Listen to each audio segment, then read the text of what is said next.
ఇది మీరు అందుకే కాశీ వెళ్ళడం ఎంత గొప్పదో, కాశీ వెళ్ళి వచ్చిన వాళ్ళు కాలభైరవ పూజ అని తప్పకుండా చేస్తారు. మా ఇంట్లో కాశీ సంతర్పణ చేస్తున్నామండి, నీ అందరూ రండి అని పిలిచి చిట్ట చివర ఏం చేస్తారంటే ఒక గారెల మాల గుచ్చి ఆ గారెల మాల తీసుకెళ్లి ఒక భైరవుడి మెళ్ళో అంటే ఒక కుక్క మెళ్ళో వేస్తారు. వేసి కుక్కని పూజిస్తారు ఆ రోజున.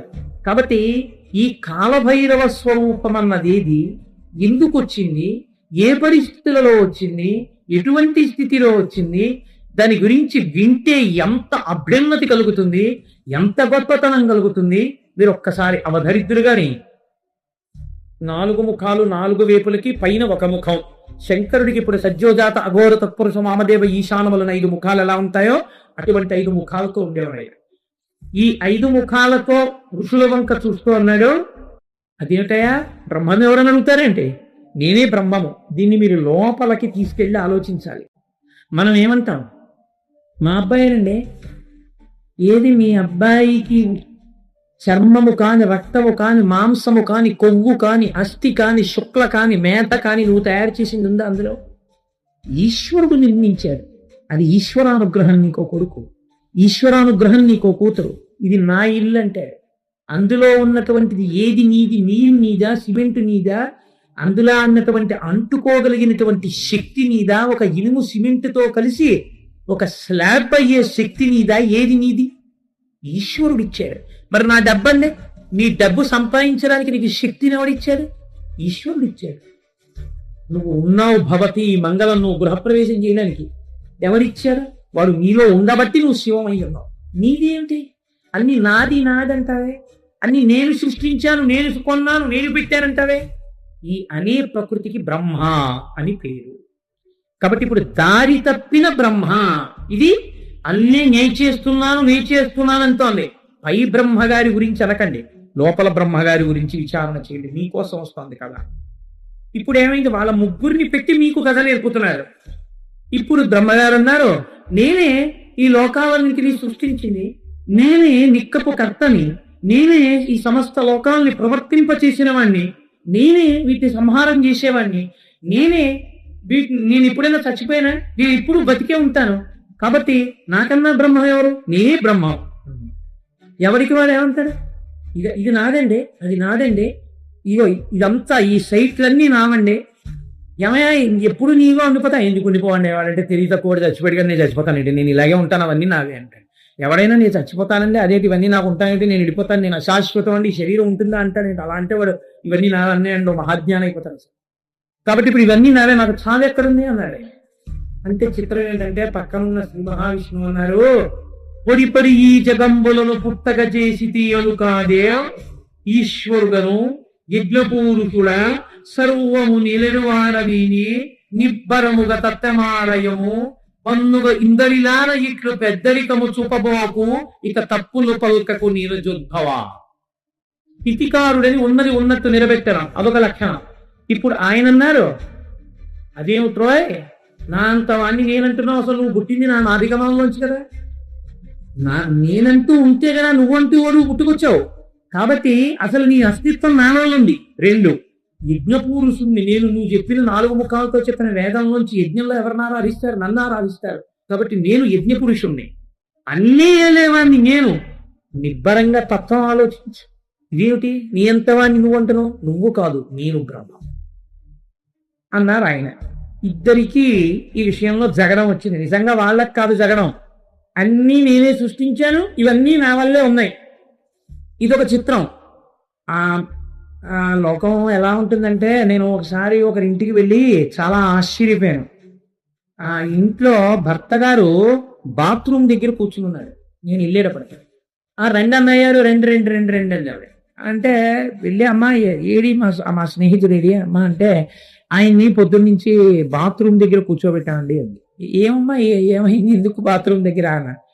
నాకు మీకు తెలుసు కదా అన్నయ్య గారు, నాకు ఇంటీరియర్ డెకరేషన్ అన్నా, ఇల్లు మెయింటెనెన్స్ అన్నా ప్రాణం అండి. ఆయనకి పొద్దుటి నుంచి వాంతులు, గబుక్కుని ఇక్కడ పడుకున్నారు అనుకోండి, వాంతి ఆపుకోలేకపోతే ఇల్లు పారైపోతున్నాను, ఆ బాత్రూమ్ దగ్గరే కూర్చోబెట్టాను తగ్గేవరకు. సో ఏమైంది, కట్టిన వాడు ఏమంటావు, వాడికన్నా దిక్కుమాలిన మెయింటెనెన్స్ ఎక్కువైపోయి. కాబట్టి ఇదంతా నేను నిర్వహిస్తున్నాను, ఇదంతా నాదే అని అదొక వెర్రి. నేనున్న చోటికి ఎదురున ఓ ఇల్లు ఉండేది. ఆ ఇంట్లో పెద్ద చెట్టు ఉండేది. ఆ చెట్టు నీడనిచ్చేది. ఆ నీడ కింద ఒకసారి ఒక ఆయన కారు పెట్టారు. మా తరగతికి తెలిసిన విషయం. కారు పెడితే ఆయన అన్నాడు, ఈ మా ఇంట్లో చెట్టు నీడ మీ కారు పెట్టడానికి వీలు లేదు, మీకోసం వచ్చిన వాళ్ళ కారు తీసేవారు. అయ్యో బాబు, నేను తెల్లబోయాను. వాళ్ళ ఇంట్లో చెట్టు నీడలో ఎవరి కోసం వచ్చిన కారు పెట్టకూడదు అన్నాడు. అంటే పోయి ఏమన్నా జగడం ఉందా అంటే ఏం లేదు. అంటే నాది నాది నాది అన్న భావన అలా ఉంటుంది. ఎండలో నించున్న ఆ చెట్టుకు లేదు ఈ భావన, ఈ నీడ నాదే. అది ఎవరైనా నించుంటారని ఇచ్చింది. ఆ నీడ మీద యాజమాన్యం వహిస్తారు ఒక్కొక్కరు. ఎంత విచిత్రంగా ఉంటుందో చూడండి లోకం. అందుకొచ్చేయండి పురాణాలు. అక్కడ జరిగిందనకండి, వాళ్ళని చూసినా కూడా ఎందుకు, వాళ్ళందరూ పరబ్రహ్మాలు. వాళ్ళకి కాదు అజ్ఞానం, ఇక్కడ ఉంది అజ్ఞానం. కాబట్టి ఇప్పుడు ఆయన చూసి, నేనురా బ్రహ్మాన్ని, నువ్వు బ్రహ్మ అంటా ఏమిట్రా, పెద్దల ముందులా మాట్లాడకూడదు అన్నారు. అంటే సృష్టికి స్థితికి వచ్చింది దెబ్బలాట. పరమహంస మాటలు మీరు వింటే అండి, రామకృష్ణ పరమహంస జీవితం చాలా ఆశ్చర్యంగా ఉంటుంది. ఆయన ఒకసారి గంగానది పడవ మీద దాటుతున్నారు. దాటుతుంటే అవతల పడవ మీద ఒక ఆయన కూర్చుని ఉన్నాడు. కూర్చుని ఉంటే పరమహంస తన శిష్యుడితో కలిసి దిగుతూ పడవ అన్నారు, ఇప్పుడు చూడు ఆ పడవ మీద కూర్చున్నటువంటి వ్యక్తి నా దగ్గరికి వచ్చి, ఓహ్ ఠాకూర్ ఎలా ఉన్నావు అని అడుగుతారు చూడన్నారు. ఈయన 4 అడుగులు వేసేటప్పటికి ఆ వ్యక్తి వచ్చి షేక్ హ్యాండ్ ఇవ్వబోయే, hello Thakur how are you, ఎలా ఉన్నావు, నువ్వు బాగున్నావా అన్నాడు. బాగున్నానండి మీ దయ వల్ల అని పరమహంస వెళ్ళిపోయారు. మీరు ఈ విషయం ఎలా చెప్పగలిగారు అని అడిగాను నేను. నీకు జ్ఞాపకం లేదా, ఇతను అస్తమానం మనం ఉన్న ప్రాంగణం దగ్గరికి వచ్చి సాష్టాంగ నమస్కారాలు చేసి నాకు ఈ దరిద్రం పోయేటటువంటి స్థితిని చూడండి అని నమస్కారాలు చేసేవాడే, వీడికి లాటరీ తగిలి కొంత ఐశ్వర్యం వచ్చింది. కాబట్టి ఇప్పుడు వాడు నన్ను నమస్కారం చేయడం మానేశాడు. వాడు నాకు షేక్ హ్యాండ్ ఇచ్చి hello Thakur how are you అంటే వెనక డబ్బు ప్రభావం. కాబట్టి ఇప్పుడు ఈ సంగ్రామం జరుగుతుంటే మనం ఎందుకు చెప్పడం, వేదాలని పిలుద్దాం, వేదాలు చెప్తాయని ఋగ్వేదాన్ని పిలిచారు. ఓ ఋగ్వేదమా, ఎవడు పరబ్రహ్మము చెప్పు. శృతి ప్రమాణం కదా మనకి. అంటే ఋగ్వేదం అంది యదంతస్థాని భూతాని యతత్ సర్వం ప్రవర్తతే యదయః పరమం తత్వం సరద్రత్యేక ఏవహి. అది ఈ సమస్తమునకు సృష్టికర్త. ఏ మహానుభావుడు సృష్టి చెయ్యాలని సంకల్పం చేసినప్పుడు మొట్టమొదట నారాయణుడు జన్మించాడో, ఎవడు చిట్ట చివర ఈ లోకాల్ని తనలోకి తీసుకుంటున్నాడో ఆ పరమశివుడు పరబ్రహ్మము. నీకు తెలియదు అవతల బాగున్నారు. యజుర్వేదాన్ని పిలిచారు. పిలిచి యజుర్వేదాన్ని అడిగారు, నువ్వు చెప్పు అన్నారు. యో అగ్నిరఖిలైరీశ యోగేన చ సమిజ్యతే ఏన ప్రమయాం ఖలునః స ఏకః సర్వదృక్ శివః. అసలు నిజంగా యజ్ఞం లోపల కదా జరగాలి. ఇక్కడ జరిగేటటువంటి యజ్ఞంలో దేవతాశక్తులు అనేటటువంటివి ఆ భగవత్ సంబంధమైనవి. ఆసురీ శక్తులు కామక్రోధ లోభ మదమోహ మాత్సర్యములు. ఇవి పోయి ఈశ్వరీ శక్తులు రావడానికి జ్ఞానము మహేశ్వరుడు ఇస్తాడు. కాబట్టి ఆ యజ్ఞమునందు, జ్ఞాన యజ్ఞమునందు ఆరాధింపబడుతున్న వాడు కనుక పరమశివుడే పరబ్రహ్మము అని యజుర్వేదం చెప్పింది. సామవేదాన్ని పిలిచి అడిగారు. సామవేదం అంది ఏనేదం భ్రమ్యతే విశ్వం యోనిధర్యో విచింత్యతే యద్భాసాయర్హసతే విశ్వం సై ఏకత్రయంబక పరః అని. 3 కన్నులున్నవాడు ఎవరున్నాడో, ఎవడు ఈ లోకాన్నంతటి తిప్పుతున్నాడో, ఈ తిప్పుతున్నవాడిని ఏ యోగులు ఉపాసన చేస్తున్నారో, ఏ యోగులకి ఉపాసన చేత జ్ఞానమునందు తెలియబడుతున్నాడో, ఎవరు అలా తనలో తాను రమిస్తూ ఉంటారో అటువంటి శివుడు పరబ్రహ్మము అని యజుర్వేదం సామవేదం చెప్పింది. అధర్వణ వేదాన్ని పిలిచారు. అధర్వణ వేదం అంది యం తతహ్యంతి దేర్యాయుషం భక్తి అనుగ్రహ్యాదనే తనే ఔతం కైవల్యం శంకరం దుఃఖతత్పరం. యో మహానుభావుణ్ణి భక్తులందరూ సంసార సముద్రమును దాటి దుఃఖమును పోగొట్టుకునే ఆనందాన్ని తెలుసుకోవడానికి ఉపాసన చేస్తున్నారో అటువంటి పరమశివుడు పరబ్రహ్మము అని చెప్పింది. అంటే మనం కాదురా సృష్టి చేసింది, మనం కాదురా నిలబెట్టింది, వేరొకరు ఉన్నాను అని తెలుసుకోమని శాస్త్ర ప్రమాణం. 4 వేదాలు ఇదే చెప్తున్నాయి. ఈ జ్ఞానాన్ని పొందమని వేదాలన్నీ చెప్తున్నాయి. వాళ్ళకి ఈ మాట నచ్చలేదు. ఇప్పుడు ప్రణవాన్ని పిలిచారు, ఓంకారాన్ని. ప్రణవం పిలిస్తే ప్రణవం అంది ఎవడు నిరంతరము శక్తి స్వరూపంతో క్రీడిస్తుంటారో, శక్తి ఆయనను విడిచిపెట్టి ఉండదో, శక్తీశ్వరులై ఉన్నారో, అందుకే యనమదుగులో ఉన్న ఆలయానికి శక్తీశ్వర దేవస్థానం అని పేరు. అటువంటి శక్తీశ్వరుడై శక్తి ఆయనతో ఆయన శక్తితో విడివరకుండా కలిసి ఉంటారో అటువంటి వాగర్ధంగ వివ సంప్రక్తమైనటువంటి ఆ పార్వతీ పరమేశ్వరులు ఉన్నారే, పార్వతి వామార్థ భాగమనందున్న శంకరుడే పరబ్రహ్మము అని ప్రణవం చెప్పింది. ప్రణవం చెబితే వాళ్ళు అంగీకరించలేదు. అంగీకరించక మీ అందరి దోషభూయిష్టమైన వాక్కులే మాట్లాడారు అన్నారు. అంటే మనం ఏమంటాం? కాదురా అబ్బాయి, వేదం వేరే చెప్తోంది, మన ప్రజ్ఞ కాదురా ఇదంతా. పరమేశ్వరుడన్నవాడు ఒకడున్నాడు, పరమేశ్వరుడన్నవాడు అనడానికి మీకు ఒక్క ప్రమాణం చాలండి. ఈశ్వరుడన్నవాడు లేడు, నేను బలవంతంగా కళ్ళు మూసుకుంటానన్నవాడిని తెరిపించే ప్రయత్నం చెయ్యక్కర్లేదు. ఈశ్వరుడు ఉన్నాడా లేడా మీకు ఒక్కటే ఉదాహరణ. మీరు ఒక గాలి బుడగని తీసుకొచ్చి ఒక చిన్న సూదితో, గుండు సూదితో ఇలా అనండి, ఇంత చిన్న రంధ్రంలోంచి మొత్తం లోపలున్న గాలి బయటికి వెళ్ళిపోయే ప్రయత్నంలో పట్టని తెలిపోతుంది. ఈ శరీరంలో ప్రాణ అపాన వ్యాన ఉదాన సమాన నాగ కూర్మ కృకర ధనంజయ దేవదత్తములన్న 10 వాయువులు తిరుగుతున్నాయి. 10 వాయువులు తిరుగుతున్నటువంటి ఈ శరీరంలో 9 కన్నాలున్నాయి, 2 కళ్ళు, 2 ముక్కులు, 2 చెవులు 6, నోరు 7, మలద్వారం 8, మూత్రద్వారం 9, ఇది కాకుండా శ్వేతరంధ్రాలు ఉన్నాయి. ఇన్ని రంధ్రాలున్న శరీరంలో ఈ వాయువులు ఈశ్వరానుగ్రహం వరకు, ఈశ్వర శాసనం అయ్యే వరకు లోపలికి వెళ్ళి బయటికొచ్చి, లోపలికెళ్ళి బయటికొచ్చి జరుగుతుండవలసింది. ఆయన శాసనం అయిపోతే ఇంకొక ఊపిరి నీవు తీయలేవు. ఆక్సిజన్నే పట్టుకొచ్చి పెట్టినా వాడు ఉండడు, వెళ్ళిపోయాడు. ఇన్నాళ్ళు ఊపిరి నువ్వు పీల్చుంటే చచ్చిపోయిన వాళ్ళు చేత కాక ఊపిరి తీయడం మానేశారా? ఊపిరి ఆపగలిగిన శక్తి ఒకటి ఉన్నది, అది నువ్వు నిద్రపోయినప్పుడు కూడా ఊపిరి తీయించుచున్నది. ఆ ఊపిరి తీస్తున్నది ఎవడో నువ్వు ఆలోచించు, వాడు ఈశ్వరుడు. కాబట్టి ఏమిటి మాట్లాడతావు? ఏమిటి సృష్టి, ఏమిటి స్థితి, ఏమిటి? పరబ్రహ్మం ఒకటి ఉంది, ఇది వేదాలు చెప్తున్నది. దాన్ని ఉపాసన చెయ్యి, నా అంత వాణ్ణి నేనని ఇలా అనకు. ఈ మాటలు రుచించకపోతే ఇప్పుడు వాణ్ణి ఏమి చెయ్యవలసి ఉంటుంది? దండించవలసి ఉంటుంది. ఈశ్వరు కృతజ్ఞుడై ప్రవర్తిస్తున్నాడు కనుక 1 జన్మ ఎందు, 2 జన్మల ఎందు, 10 జన్మల ఎందు, 100 జన్మల ఎందు, ఏ జన్మల ఎందు చూస్తాడు. ఎప్పటికీ బుద్ధి మారకపోతే, ఎప్పటికీ నా అంతవాణ్ణి నేనంటే, ఈశ్వరుడు ఒక మార్గంలో వాడికి బుద్ధి చెప్పవలసిన అవసరం ఏర్పడుతుంది. కాబట్టి ఇప్పుడు ఈశ్వరుడు ఏం చేశాడు అంటే, అంతటా నిండివిడీకృతమైపోయినది కదండి పరబ్రహ్మం అంటే. అది మాంసనేత్రం మనకు కనపడదు. మాంసనేత్రం ఈ జగడం ఆడుకుంటూ నా అంతవాణ్ణి నేను అంటున్న వాళ్ళు ఎవరున్నారో వాళ్ళ కన్ను ముందు బ్రహ్మని చూసేటట్టుగా రావాలి. రావాలంటే ఎలా రావాలి? ముందు జ్యోతి రూపంలో దిగిపోవాలి కిందకి. ఎప్పుడైతే ఒక జ్యోతి రూపం కిందకి దిగిందో కన్ను వెంటనే జ్యోతి స్వరూపం వంక చూస్తుంది. అలా ముందు ఒక పెద్ద జ్యోతి స్తంభం దిగింది. ఈ జ్యోతి స్తంభంలోంచి ఇప్పుడు చూడండి ఎలా పెడుతోందో పరబ్రహ్మం అంటే. అంతటా నిండినది జ్యోతిగా మారింది. జ్యోతి సాకారమైంది. సాకారమును చూసినప్పుడు వీళ్ళిద్దరిలో శ్రీ మహావిష్ణువు ఊరుకున్నాడు. ఆయన ఏమనలేదు. నారాయణి నారాయణ కదండి, వెంటనే తెలుసుకుని ఆగింది. చతుర్ముఖ బ్రహ్మగారు రజోగుణ ప్రవృత్తి ఉన్నవాడు, అందుకే ఎరుపు రంగుతో సంకేతిస్తారు ఆయన. ఆయన అన్నారు, ఎవడురా నువ్వు ఇలా కనపడితే నేను భయపడిపోతాననుకున్నావా? నువ్వు నా 2 కనుబొమల మధ్యలోంచి పుట్టిన రుద్రుడవు, నన్ను స్తోత్రం చేయి, నిన్ను ఊరుకుంటానన్నాడు. కాబట్టి ఇప్పుడు ఏమైంది?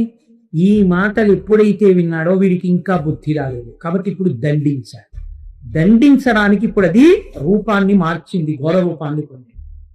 ఈ క్రమాన్ని చాలా గొప్పగా చూపించారండి మనకి. ఇది కాలభైరవ తత్వము.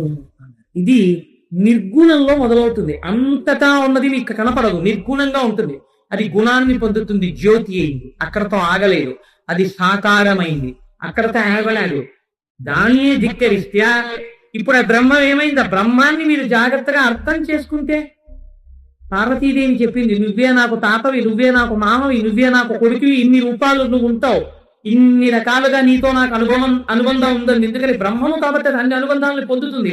నువ్వు ధిక్కరించి ఏదో మాట్లాడితే దాని గురించి. కాబట్టి ఇప్పుడు ఏమైంది అంటే అది ఒక ఘోర రూపాన్ని పొందింది. దీన్నే చాలా అద్భుతమైన ప్రక్రియలో మనకి చూపిస్తారు.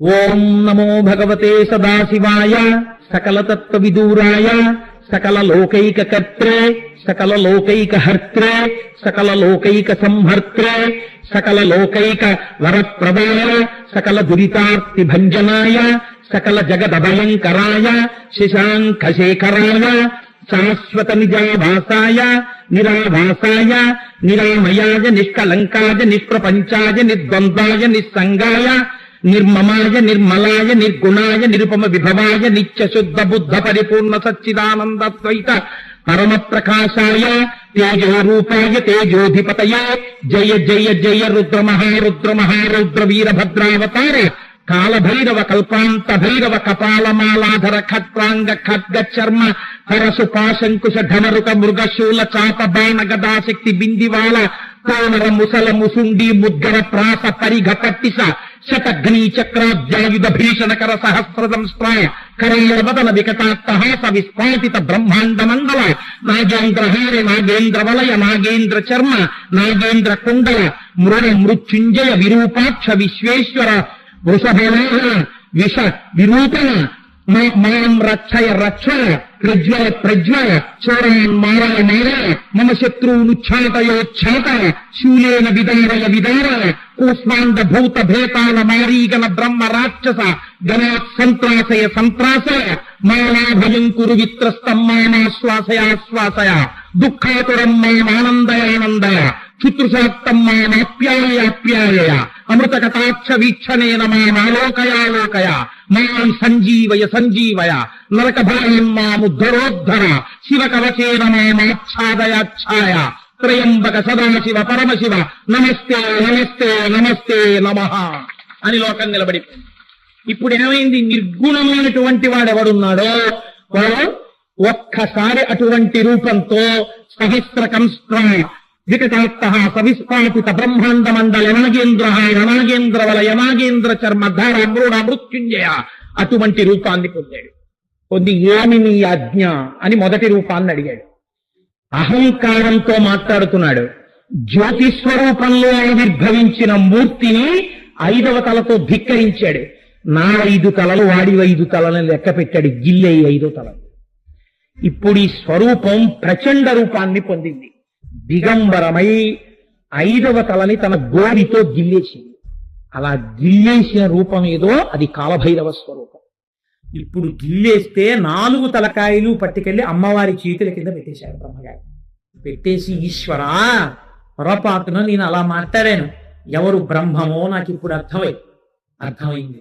ఈశ్వరా నేను చేసినటువంటి పొరపాటు మన్నించి ఉదయుడవై నన్ను కాపాడు అని అడిగితే శంకరుడు అన్నాడు, నీవు కాలము వలె ప్రకాశించుతున్నావు.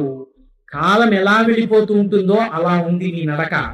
నీ నడకలో బ్రహ్మగారి 5వ తల తెగిపోయింది. కాబట్టి నీవు ఇవ్వాల్టి నుంచి కాలభైరవ అని పిలుస్తాయి. నువ్వు ఎంత గొప్పవాడివైనా చతుర్ముఖ బ్రహ్మగారి 5వ తల తెంపేశావు కాబట్టి నీకు బ్రహ్మహత్యా పాతకం అంటుంది. ఈ 5వ తలకాయ పుర్రె చేతిలో పట్టుకుని 12 సంవత్సరములు భిక్షాటన చేసి తిన కపాలంలో. అందువల్ల నీకు బ్రహ్మహత్యా పాతకం పోతుంది. పుట్టేటప్పుడే నీ స్వరూపాన్ని చూసేటప్పటికే లోకమంతా గజగజలాడిపోయింది కాబట్టి నిన్ను భైరవ శబ్దంతో పిలుస్తాడు. ఎవడు ఈశ్వరుణ్ణి ధిక్కరించి ఇక్కడ బ్రతుకుతాడో వాడికి ప్రాణోత్క్రమణం అవగానే నువ్వే కనపడు. దీన్ని భైరవ యాతన అంటారు. హడిలిపోతాడు జీవుడప్పుడు. తన వాళ్ళన్న వాళ్ళని నమ్మి ధిక్కరించాడు కదా, అప్పుడు నువ్వు కనబడదు కానివి. దాన్ని భైరవ యాతన అని పిలుస్తారు. కానీ పాప మర్దనం చేస్తావు. ఎవరు నీ గురించి వింటారో, శివాలయానికి వచ్చినప్పుడు ఎవరు కాలభైరవుడి ముందు శిరస్సు ఉంచి నమస్కరిస్తారో వాళ్ళు నన్ను చేరకుండా అడ్డొచ్చిన పాపాన్ని నువ్వు తీసేయి. అలా తీసేసే శక్తి నీకు ఇచ్చాను కాబట్టి నిన్ను ఆనర్ధకుడు అని పిలుస్తారు. ఇక నుంచి నా దేవాలయాలలో నువ్వా సాధారణంగా క్షేత్రపాలకుడు అయి ఉంటో భక్తుల యొక్క పాపాల్ని నువ్వు తీసిన వాటిని నువ్వు పాపాలని తినేసి వాళ్ళని రక్షిస్తావు కాబట్టి నీకు పాపభక్షకుడు అని పేరిస్తున్నాను. ఇహలోకమునందు ఇప్పటి వరకు మేం చేసి ఈశ్వరుడి పట్ల మేం చేసినటువంటి దూషణల ఫలితం ఎలా పోతుందని బెంగ పెట్టుకున్న వాళ్ళ కోసం భైరవ యాతను ఇక్కడే తేలికగా అనుభవింపచేస్తాడు. అందుకే హరిద్వార్ ఋషికేశ్ వెళ్ళిన వాళ్ళు మానసాదేవి దేవాలయానికి వెళితే బయటికి వచ్చేటప్పుడు ఒక్కసారి ఒంగోందని ఓ బెత్తం పెట్టి కొడతారు వీపు మీద. భైరవ యాతన అని అది అంటున్నా కర్ర దూరం నుంచే చూసి బాబాయ్ దెబ్బ నెప్పెడుతుందేమో అని ఆఖరికి వెళ్ళి దెబ్బ కొట్టించుకోవడానికి 5 రూపాయలు కట్టాలి. తెలుసా? 5 రూపాయలు ఇస్తేనే కొడతారు, లేకపోతే కొట్టరు. పురుషార్థం 5 రూపాయలు ఇచ్చి ఒంగుంచే కొడతారు. కర్ర పెట్టి కొడితే అదేమంత పెద్ద దెబ్బ తగదు కానీ అంటారు. సప్పుడికి మనం తామాత అయిపోయి అలా అయిపోయిందా అని ఇలా అంటాం. ఏమీ అవదు, కానీ అక్కడతో పాపాలు పోతాయి. కాబట్టి పాపాలని తీయేస్తావు కాబట్టి నిన్ను ఆర్ధకుడు అని పిలుస్తారు, పాతదక్షిణుడు అని పిలుస్తారు. నిన్ను కాశీ క్షేత్రానికి అధిపతిగా ఉంచుతున్నారు. నీ అనుగ్రహం ఉన్న వాళ్ళే కాశీ క్షేత్ర ప్రవేశం చేస్తారు. అందుకే మనకి ఆ క్షేత్ర ప్రవేశం ఇచ్చిన క్షేత్రపయ్యకుడు కనుక అయ్యా నాకు లోపలికి ప్రవేశింపచేసిన పాపాన్ని దగ్ధం చేశావయ్యా కాలభైరవ అని మహానుభావుడికి ఇక్కడికి రాగానే కాలభైరవ పూజ అని కాశీ నుంచి రాగానే కృతజ్ఞతాభావనతో చేసి ఇన్నాళ్ళు చేసిన తప్పులు ఎలాగో చేశాను, ఒక మంచి పని చేస్తానని అల్ల సంతర్పణ చేస్తాడు. అందుకే కాశీ సంతర్పణ చేస్తున్నారండి అంటారు. కాశీ సంతర్పణకి పిలిస్తే తప్పకుండా వెళ్ళి ఆ కాశీ సంతర్పణలో ప్రసాదం తీసుకుని వస్తారు. మనం తిన్నాగా మూర్తి గారు. కాబట్టి అటువంటి కాశీ సంతర్పణ నీ పేరు మీద చేయబడుతూ ఉంటుంది అని ఆనాడు పరమేశ్వరుడు కాలభైరవుడికి ఇన్ని వరములను గుప్పించాడు. ఆ మూర్తియే ఇప్పటికీ మనకి ప్రతి దేవాలయంలో, ప్రతి శివాలయంలో ఆయన ఈశ్వరాజ్ఞని ఔదల దాల్చి వచ్చిన వాడు కనుక మహానుభావుడు కాలభైరవ స్వరూపంతో ఉంటాడు. భక్తుల పాలిట కొట్టు బంధయం. ఎవడు ఈశ్వర ధిక్కారం చేస్తాడో వాడి పాలిట భైరవ దర్శనంగా కనపడతాడు, భయంకరంగా కనపడతాడు. మీరు చూడండి, ఎంత గొప్పవాడైనా కావచ్చు, అలా వెళ్ళిపోతున్నప్పుడు కుక్క పెద్దగా అరుస్తూ వచ్చి నోరు తెరిచి ఇలా పళ్ళు చూపించింది అనుకోండి, హరిమైపోతాడు. ఇదేంటో కుక్క కరిచేస్తుందో ఏంటో అని చెప్పి. అసలు కుక్క పరిగెత్తుకొచ్చి ఇలా నోరు విప్పేటప్పటికే భయం. మార్నింగ్ వాక్ వెళ్ళే వాళ్ళు అందరూ హ్యాండ్స్ చెదుగు పట్టుకెళ్తారు అనుకుంటున్నారు కుక్కల భయానికి. కాబట్టి అందుకే మనం స్వరూపమునందు అది వింగు చేస్తుంది, యజమానిని రక్షిస్తుంది, యజమానికి అప్రీతి చేసేవాడిని కరుస్తుంది. నువ్వు తప్పు తెలుసుకుని శివానుగ్రహం కోసం శివాలయంలోకి వస్తున్నావు, భైరవుడు తోపు వేస్తాడు. కాబట్టి ఏం చేస్తాడు? మీ పాలిట ప్రసన్నుడైపోతాడు. ఇలా మా పాలిట ప్రసన్నుడైపోయాడు భైరవమూర్తిని చెప్పడానికే ఆయన మెళ్ళో గారెల గడ్డ వేస్తాడు. అంటే మాంసం నీవు ఎందు ఎక్కువ ఉంటుంది కాబట్టి ఆయన్ని మాంసము చేత ఆరాధన చేసినట్టు ఓ గారెల దండ వేస్తారు. అది అటు ఇటు వెళ్ళి కింద పడేసుకుని ఆ గారెలు తింటుంది లేకపోతే వేరే విషయం అనుకోండి. అందుచేత కాలభైరవ స్వరూపంగా ఆ కాలభైరవుడు ఆయనకున్న లక్షణం ఏమంటే వారణాసి క్షేత్రంలోకి వీడిని ప్రవేశపెట్టడమా, వీడు అడుగు పెడితే లోపలికి వస్తే వీడి పాపరాశి ధ్వంసం అవుతుంది, వీడికి గంగా స్నానం ఇవ్వడమా. అందుకని వీడిని ఎలా లోపలికి రాణిస్తామని కాలభైరవుడి యొక్క అనుగ్రహం ఉంటే తప్ప లోపలికి రాలేదు. భైరవ యాతనని పొందుతాడు. అందుకని కాలభైరవుడికి నమస్కరించి పునర్దర్శనాన్ని అడగాలి. అయా కాశీ అందుకే బయలుదేరే ముందు క్షేత్రపాలకుడు కాబట్టి ఆయనకి నమస్కారం. అయ్యా మేము బయలుదేరితే వచ్చేస్తామని నమ్మకం ఏం లేదు, నువ్వు ఉన్నావు బయట, నీ అనుగ్రహం ఉండాలి. కాబట్టి స్వామి కాలభైరవ మాకు కాశీ క్షేత్ర ప్రవేశాన్ని కల్పించు. దర్శనం అయిపోయింది, ఎవరు మీకు అనుమతి ఇచ్చారో వారికి నమస్కారం, కృతజ్ఞత చెప్పి అయ్యా నువ్వు మమ్మల్ని అనుగ్రహించావు, పునః మాకు ఇలాగే దర్శనాన్ని అనుగ్రహించు అని మీరు కృతజ్ఞత చెప్పి బయలుదేరి రావాలి. అది కాశీ క్షేత్రంలో కాలభైరవుడి యొక్క శక్తి. అందుకే ఇంటికి వస్తే మళ్ళీ కాలభైరవుడికి ఒకసారి పూజ చేస్తారు. కాలభైరవ చరిత్ర చదివినా, కాలభైరవాష్టకం జరిగినా, కాలభైరవోపాసనం చేసినా వాళ్ళు రక్షింపబడతారు అంటూ